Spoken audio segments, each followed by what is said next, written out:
পহেলা মে জানাবো আজকের গুরুত্বপূর্ণ 10টি তাজা খবর। প্রথমেই জেনে নেব শিরোনাম। উড়িয়ে জিতব, গেরুয়ার গুন্ডামির পরও প্রত্যয় মমতা। নিজের বুথেই 200 ভোটে হারবেন মমতা। ভোট মিটতেই ভবানীপুরে জয়ের ব্যবধান নিয়ে বিস্ফোরক শুভেন্দুর। ভোট মেটার পরে উত্তপ্ত দক্ষিণ কলকাতা। তৃণমূল কর্মীর বাড়ি ঢুকে কেন্দ্রীয় বাহিনীর মারধরের অভিযোগ। 200-র বেশি আসন পেয়ে মনোজদে ফের তৃণমূলই, চমকে দিলেন এই সমীক্ষা। ঝড়ের মধ্যে অটোই একাই নিয়ে আসছিলেন ইভিএম, পুলিশ ফোর্স কই প্রশ্ন করতেই ভোট কর্মী দিলেন অবাক করা উত্তর। ভোটের ফলের আগে দেবের মুখে জনসংখ্যার বিস্ফোরক, তোলপাড় রাজনৈতিক মহল। ভবানীপুরে ভোট দিতে কেন্দ্রীয় বাহিনীর বিরুদ্ধে ক্ষোভে ফেটে পড়লেন মুখ্যমন্ত্রী মমতা বন্দ্যোপাধ্যায়। আইএসসিতে দেশের প্রথম তৃতীয় ও আইসিএসিতে তৃতীয় জন 2 ঝড় তুলল পানিহাটির স্কুলের। ভয় দেখালো ভোট বাড়বে বই কমবে না। কেন্দ্রীয় বাহিনীকে অমিত শাহের ব্যক্তিগত সেনা বলে তোপ অভিষেকের। রাজ্জাকুন প্রার্থীরা, আমি নিজে পাহারা দেব। এক্সিট পোলের ফল দেখে ভোট গণনায় বড় আশঙ্কা মমতার। আসছে বিস্তারিত খবরে। শিশু, মহিলা, বৃদ্ধ বাদ যায়নি কেউই। যে গেরুয়ার গুন্ডামির সূচনা হয়েছিল মঙ্গলবার রাতে, তার রেশ ভোটের সকালেই দেখল ভবানীপুর। স্বয়ং মমতা বন্দ্যোপাধ্যায়ের কেন্দ্রীয়, কিন্তু তারপরেও পিছু হাঁটল না তিনি। রিটেক। মহিলা, শিশু, বৃদ্ধ বাদ যায়নি কেউই। যে গেরুয়ার গুন্ডামির সূচনা হয়েছিল মঙ্গলবার রাতে, তারই রেশ ভোটের সকাল দেখল ভবানীপুরে। স্বয়ং মমতা বন্দ্যোপাধ্যায় কেন্দ্র, কিন্তু তারপরও পিছু হাঁটল না লাইনে। এতটুকু ভাড়া পড়ল না উৎসাহে। প্রতিবাদ সেই সূত্র ধরেই বিকালের মমতা বন্দ্যোপাধ্যায় ঘোষণা, বিজেপির কথা মতো কেন্দ্রীয় বাহিনীর গুন্ডামির পরও আমরা 200 পার করব। পশ্চিমবঙ্গের ভোটের দিন রাজনৈতিক উত্তেজনা চরমে পৌঁছেছে। তৃণমূল সুপ্রিমো মমতা বন্দ্যোপাধ্যায় অভিযোগ করেন, ভোটের আগের রাত থেকেই কেন্দ্রীয় বাহিনীর অত্যাচার শুরু করা হয়। তিনি দাবি করেন, চেতলাই কাউন্সিলের অসীম বসুর বাড়িতে গভীর রাতে সিআরএফের রিটেক কাউন্সিল অসীম বোসের বাড়িতে গভীর রাতে সিআরপিএফের হামলা চালিয়ে পরিবারের সদস্যদের মারধর ও হেনস্থা করা হয়। সকালেই বিভিন্ন এলাকায় পরিদর্শনে গিয়ে তিনি অভিযোগ করে তোলেন, সাধারণ ভোটারদের ভয় দেখানো, বুথে এজেন্ট বসতে না দেওয়া এবং ভোট প্রতিক্রিয়া ধীর করে দেওয়ার মতো ঘটনা ঘটেছে। মমতা আরও অভিযোগ করেন, প্রধানমন্ত্রী নরেন্দ্র মোদী ও স্বরাষ্ট্রমন্ত্রী অমিত শাহর নির্দেশে কেন্দ্রীয় বাহিনী এই কাজ করছেন। যদিও তিনি আত্মবিশ্বাসী ভঙ্গিতে বলেন, মানুষ স্বতঃস্ফূর্তভাবে ভোট তৃণমূলে 200-র বেশি আসন পাবে। অন্যদিকে তৃণমূলের দাবি, বিজেপি প্রাপ্তি বিভিন্ন জায়গায় উত্তেজনা ছড়ানোর চেষ্টা করছেন।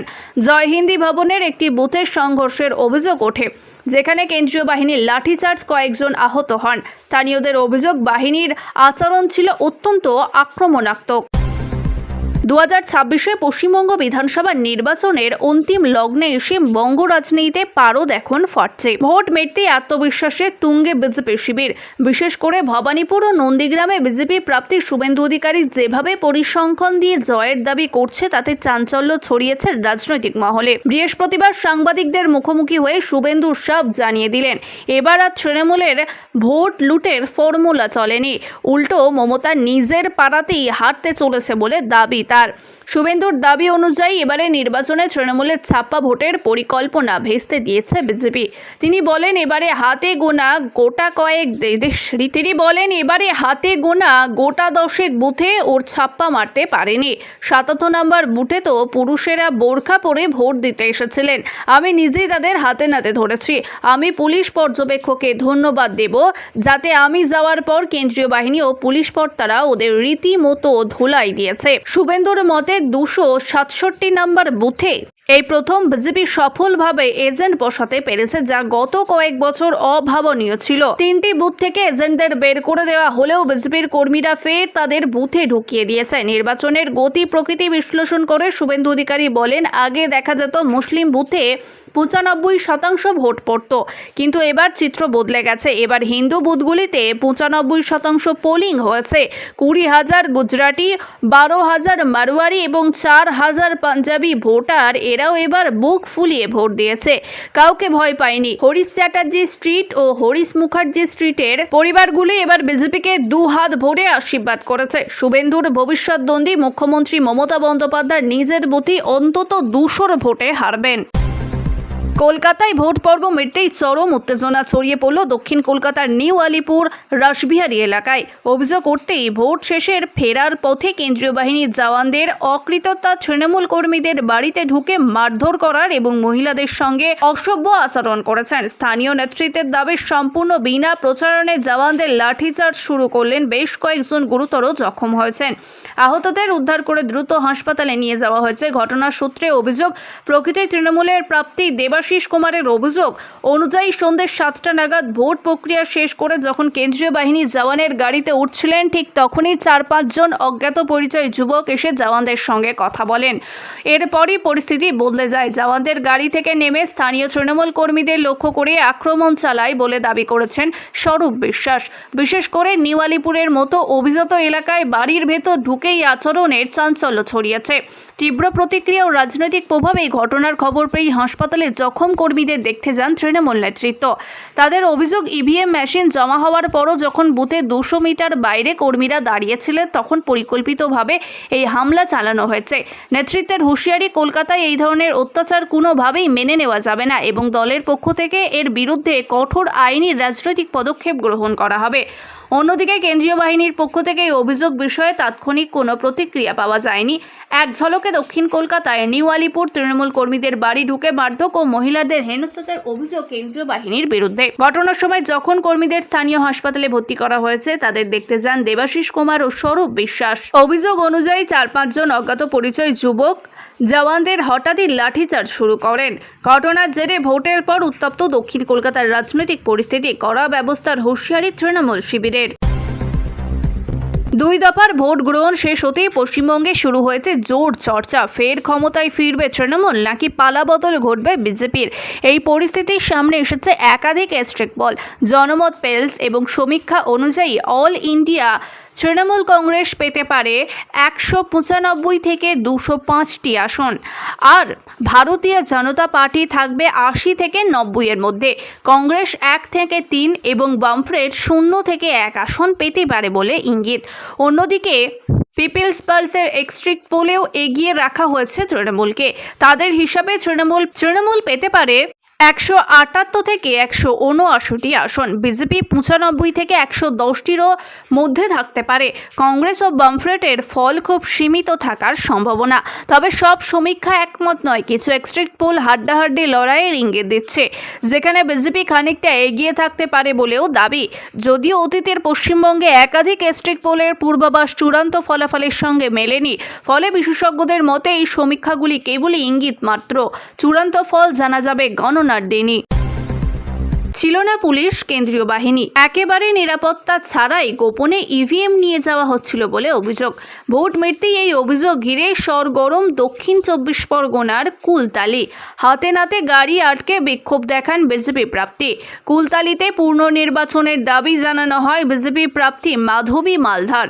বুধবার ভোট গ্রহণের শেষ রাতের অন্ধকারে ঝড় বৃষ্টির মধ্যে বুথগুলি থেকে জামতলায় ভগবানচন্দ্র হাই স্কুলের ডিআরসিতে ইভিএম আনা হয়। বিজেপি প্রার্থী মাধবী মহলদারের অভিযোগ যে বহু ইভিএম মেশিন নিয়ে আসা হয়েছে আটকাতেও কেউ বিভিন্ন জায়গায় বহু ইভিএম মেশিন নিয়ে আসা হয়েছে অটোতে করে, বিভিন্ন গাড়িতে করে, যে গাড়িতে কোনো পুলিশ কিংবা কেন্দ্রীয় বাহিনী ছিল না। ইভিএমের বদলের আশঙ্কা থাকায় বিজেপি প্রার্থী বৃষ্টি মাথায় কুলতালির কাঠগালির এলাকায় একাধিক ইভিএম নিয়ে আসা হয়েছে অটো কে বিক্ষোভ দেখান। একটি ভিডিও সামনে আসে, প্রাপ্তি নিজেই সেই ভিডিও করেছেন। তাতে দেখা যাচ্ছে তিনি প্রশ্ন করছেন কোথা থেকে ইভিএম আনছেন। তিনি উত্তর দিতে আমতা আমতা করছেন, পরে জানান এটা নাকি রিজার্ভ, কিন্তু তারপরেই চুপ হয়ে যান। শেষমেশ পুলিশ ও কেন্দ্রীয় বাহিনী আসায় তাদের বিষয়টি জানানো হয়েছে। বিজেপি প্রাপ্তির অভিযোগ যে রাতের অন্ধকারে শাসক দলের তরফে পুলিশের সহযোগিতায় ইভিএম বদল করার পরিকল্পনা করেই এই ব্যবস্থা করা হয়েছে। যেহেতু একেবারেই অরক্ষিত অবস্থায় ইভিএম আনা হয়েছে, তাই পুনরায় নির্বাচনের দাবি করেছে বিজেপি প্রার্থী মাধবী মহলদার বলেন, সব বাক্স এসেছে অন্ধকারে, কোথায় অটোতে, কোথায় আবার বাসে করে। যেখানে বসে আছে সেখানেই তৃণমূলের পতাকা লাগানো, সেই ফুটেজ আছে। পুলিশ ফোর্স কিছুই ছিল না। কুলতালিতে পুনরায় নির্বাচনের দাবি জানাচ্ছি। এই নিয়ে তৃণমূলের তরফে কোনো প্রতিক্রিয়া পাওয়া যায়নি। পশ্চিমবঙ্গে ভোটের ফল প্রকাশের আগেই রাজনৈতিক মহলে জোর জল্পনা চলছে। এর মধ্যেই তৃণমূলের তারকা সাংসদ দীপক অধিকারী নিজের মন্তব্য নতুন বিতর্কিত তৈরি করছেন। প্রচারে তিনি মমতা বন্দ্যোপাধ্যায়কে সমর্থনে সক্রিয় থাকলেও সরকার গঠনের প্রসঙ্গে প্রশ্ন তিনি জনসংখ্যা বৃদ্ধির ইস্যু তুলে ধরেন। দেবের বক্তব্য, দেশ ও রাজ্যের অস্বাভাবিক জনসংখ্যা বৃদ্ধি, বেকারত্ব ও চাকরি সংকট বাড়ছেন। তিনি বলেন, এই সমস্যা দীর্ঘমেয়াদী ও নিয়ন্ত্রণ আনতে 20 থেকে 25 বছর সময় লাগতে পারে। একই সঙ্গে জানান, তৃণমূল সরকার গঠন করলে তিনি এই বিষয়টি মুখ্যমন্ত্রীর সামনে তুলে ধরবেন। এই মন্তব্যে রাজনৈতিক মহলে মিশ্রণ প্রতিক্রিয়া দেখা গেছে। বিরোধীরা যেখানে এটিকে তৃণমূলের অস্বস্তিকর কারণ হিসাবে দেখছে, সেখানে দলের একাংশ মনে করছেন দেব নিজের ব্যক্তিগত মতামত প্রকাশ করছেন। উল্লেখযোগ্য, জনসংখ্যা ও অনুপ্রবেশ ইস্যুতে ইতিমধ্যেই ভারতীয় জনতা পার্টি অন্যতম প্রচারের বিষয় ছিল। ফলে দেবের এই মন্তব্য নতুন করে রাজনৈতিক বিতর্কে উস্কে দিচ্ছে।